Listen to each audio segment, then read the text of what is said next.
With all the new controversy surrounding Iowa's new gay marriage ruling, some demonstrators thought it was no better time to take advantage of their First Amendment rights. While most demonstrators typically target courthouses and Main Street sidewalks, missionaries to the preborn demonstrators took a different approach by exercising their freedom of speech on UNO's campus. Missionary Dan Holman gives us a closer look at the demonstration. On a campus tour of Iowa, Illinois, Missouri, and Nebraska. We're addressing two different issues. We normally just address the preborn child. You know, that's what our focus is. But because of the latest incidences in Iowa regarding the legalization of same-sex marriage, we feel that we have to speak out against both, because ultimately the source of these happenings come from the same place, which is a rebellion against God. God, in our Declaration of Independence, it says that all men are created equal. Created equal means that they have a creator. It's a big C. You know, he said all men are endowed by their creator with certain unalienable rights, and these rights are God-given. And we're here to discuss with people and to declare to people that rights come from God. UNO student LaToya Wright described the demonstration as eye-opening. The abortion protest is fairly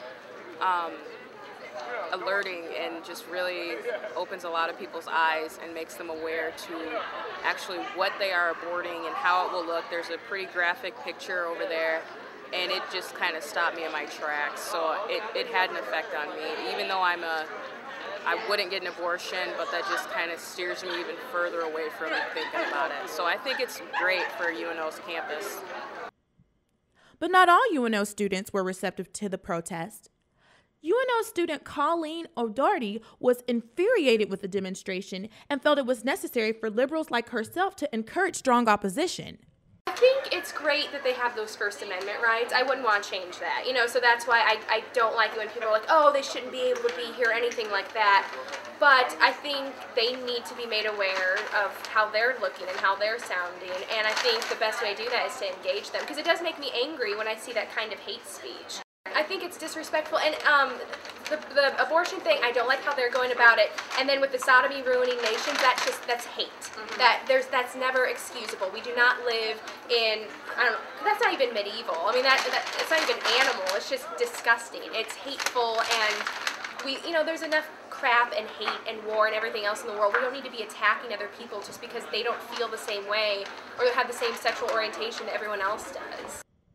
UNO student Tyler Wagner was also disturbed by the missionaries' approach. It's their right, they have the right to do it, but I just think that they could do it in a less offensive way, like with the poster with the aborted fetus on it. I think that's terrible.